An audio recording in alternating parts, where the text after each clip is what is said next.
இதை ஆழ்ந்து புரிந்து கொள்ளுங்கள். அதாவது பயங்கள் உருவாகும் பொழுது உங்க சுவாசம் இயற்கையாகவே என்ன மந்திரத்தை ஜெபிக்கிறதுன்றதை ஆழ்ந்து பாருங்க. நீங்க கேட்கலாம், என்ன சாமி சொல்லிட்டு இருக்கீங்க, பயம் வரும்போது எங்க இருக்கன்னு எனக்கே தெரியாது, பதறி அடிச்சுட்டு காணாம போயிடுறேன், என்ன பண்றேன் எனக்கே தெரியாது, அந்த நேரத்துல உட்காந்து சுவாசம் பண்ணு, பிராணாயாமம் பண்ணு, அஜபாஜபம் பண்ணு, ஆரம்பியுங்கள். சிறு சிறு பயங்கள் வரும் பொழுது இதை செய்ய துவங்குங்கள். ஆரம்பித்தீர்களானால் ஓரிரு முறை அனுபவப்பட்டுட்டீங்கனாலே போதும். ஆஹா, இவ்வளவு நாள் உற்சாகத்தை தாண்டா பயம்னு தப்பா பிராண்ட் பண்ணி வச்சு நான் விளையாடிட்டு இருந்திருக்கேன் அப்படின்ற புரிதல் உங்களுக்குள் மலர்ந்தால் போதும். அந்த ஸ்ரத்தை வந்து விட்டால் போதும். அதுக்கப்புறம் எதை வேணா ஹேண்டில் பண்ணிடுவீங்கயா. நம்ம உபனிஷத்துல ஒரு அருமையான ஒரு கதை, கடோபனிஷத் படிச்சிருந்தீங்கன்னா புரியும், படிக்கலன்னா தயவு செஞ்சு கொஞ்சம் டைம் எடுத்து, நீங்க புக்கெல்லாம் வாங்குறதுக்கு டைம் இல்லைனாலும் கவலைப்படாதீங்க, ஏஐல போய் படிங்க. ஆஸ் நித்யானந்தாவில் உபனிஷத் மாடல் இருக்கு. சும்மா 5 நிமிஷத்துல நீங்க சொல்லுங்க ஏஐட்ட, அப்பா எனக்கு ரொம்பலாம் டைம் இல்லை, இந்த சாமியார் சொல்லிட்டாரு, சரி போனா போகுது, 10 லைன்ல கடோபனிஷத் பத்தி சொல்லு அப்படின்னு கேளுங்க. இந்த கதையை அழகா சொல்லிடும். இல்ல எனக்கு 10 நிமிஷம் அளவு டைம் இல்லை, 10 லைன்ல சொல்லுன்னு கேட்டாலும் சொல்லிடும்.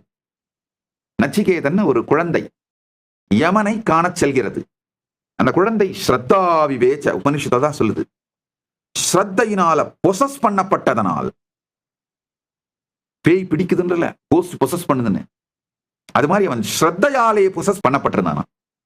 ஸ்ரத்தையினால் பொசஸ் பண்ணப்பட்டதனால, பரமசாந்தத்திலே அவன் நிலை பெற்றிருந்ததனால, யமனை பார்க்கும் பொழுது கூட அவனுக்கு பயமோ, அவனுடைய காக்னிட்டிவ் இன்டர்பிரிட்டேஷன், யமனை பயம் அப்படின்னு காக்னைஸ் பண்ணாம உற்சாகம்னு காக்னைஸ் பண்ணதுனால யமனை கூட அவன் இயமனாக பார்த்தான்.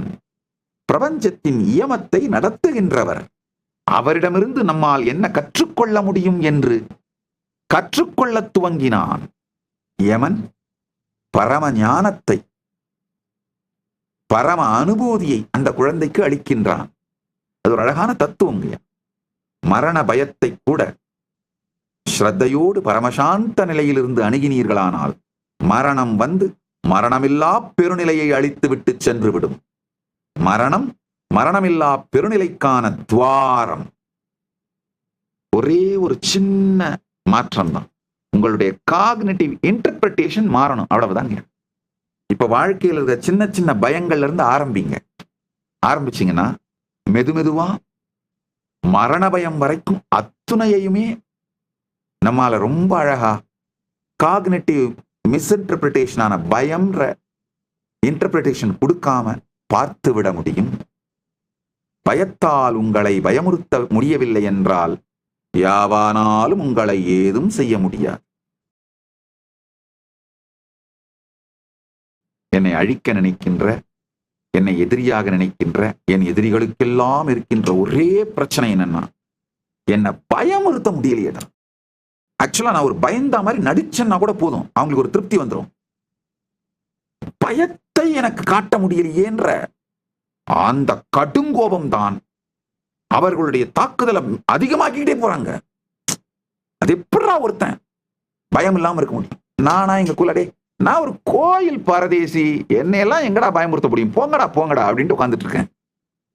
நான் ஒரு கோயில் பண்டாரம்.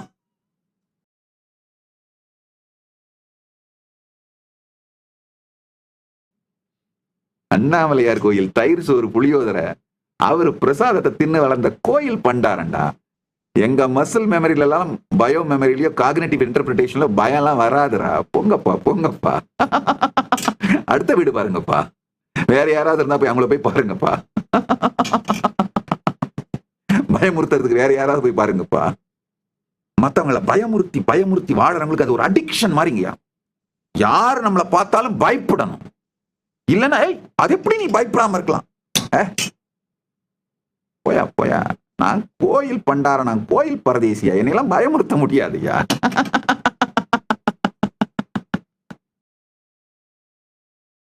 ஆழ்த்து கேளுங்கள். ஜஸ்ட் உங்களுக்குள்ள பயங்கள் பொங்கும் பொழுது பிசியலாஜிக்கலா உடம்புக்குள்ள என்ன நடக்குதுன்னு பார்த்து, உங்க காக்னிஷன் அதை பயம்னு பிராண்ட் பண்ணாம அப்படியே பார்த்து அந்த நேரத்துல உங்களுடைய சுவாசம் இயற்கையாக என்ன மந்திர, என்ன சப்தத்தை, என்ன பீஜத்தை, என்ன சிலபலை கிரியேட் பண்ணுதுன்னு பாருங்க. என்ன பீஜத்தை உருவாக்குகிறதுன்னு பாருங்க.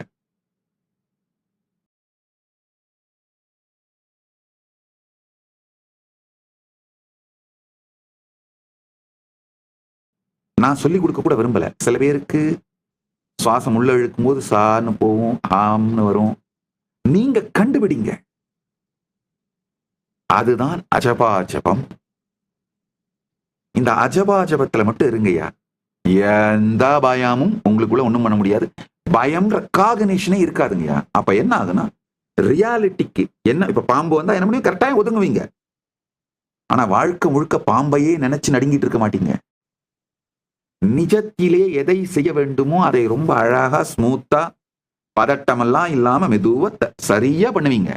ஆனா எந்த காலகட்டத்திலையும் உங்களை பயம் டேக் ஓவர் பண்ணிட முடியாது. உங்களை தன்னிலை பிழற வைக்க முடியாது. தன்னிலை தாழாமையும் தாழ்ந்த கால் உயிர் வாழாமையும் மானம் எனப்படும்னு வள்ளுவர் சொல்றாரு பாருங்க. அதுக்கு உண்மையான பொருள் இதான், புரிஞ்சுக்கோங்க. தன்னிலை பிழறாமை, பிழன்ற கால், நீங்க ஆக்சுவலா வாழல, பிழன்ற உடனே நீங்க வாழல, வேற யாரோ தான் வாழ்ந்துட்டு இருக்காங்க உங்க மூலமா. நீங்க என்ன பண்றீங்க உங்களுக்கே தெரியாம பண்ணிட்டு இருக்கீங்க.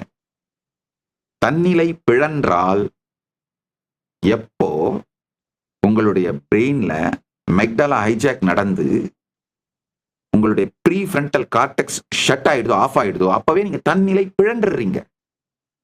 அப்ப ஆக்சுவலா அப்ப நீங்க என்ன ஆக்ஷன் எடுக்கிறீங்களோ அது எல்லாமே உயிர் வாழாமை தான். நீங்க ஆக்ஷன் எடுக்கல. அமெக்டலா ஹைஜாக் நடக்காம உங்க வாழ்க்கையை வாழ்ந்தீங்கன்னாலே சரியான முடிவுகளை பொறுமையா எடுத்துக்கிட்டே போயிட்டு இருப்பீங்க. இப்ப அவங்க என்னுடைய எதிரிகள் என் மேல நடத்தின தாக்குதல்ல இருந்து நான் ஒன்னும் என்னை காப்பாத்திக்காம இல்ல, காப்பாத்திட்டேன். கரெக்டா சரியான முடிவு எடுத்தேன். ஆனா ஒரு வினாடி கூட பயத்தால் ஆட்கொள்ளப்படவில்லை. அதனாலதான் சரியான முடிவுகளை பொறுமையா பரமசாந்தத்திலிருந்து எடுக்க முடியுது. பரமசாந்தத்திலிருந்து இயங்க துவங்குங்கள். பரமசாந்தத்தில் இருக்க துவங்குங்கள். நீங்க நினைக்கிறத விட, கற்பனை பண்ணுவதை விட கோடி மடங்கு சாதிப்பீர்கள். கோடி மடங்கு சாதிப்பீர்கள். சூழ்நிலை, நபர்கள், சமூகம், இந்த எல்லாவற்றை பற்றியும் ஆழமான தெளிந்த சுத்த புத்தியினால் அறிந்து கொள்ளப்படுகின்ற இந்த சர்வஞத்துவம், பேரறிவு உங்களுக்குள்ள ஒளிர்ந்துகிட்டே இருக்குங்க. மீண்டும் ஒரு முறை கதவை திற, காற்று வரட்டும். பகவான் ஸ்ரீ நித்யானந்த பரமசிவம் அருளும் சிறப்பு நீரலை சத்சங்கம்.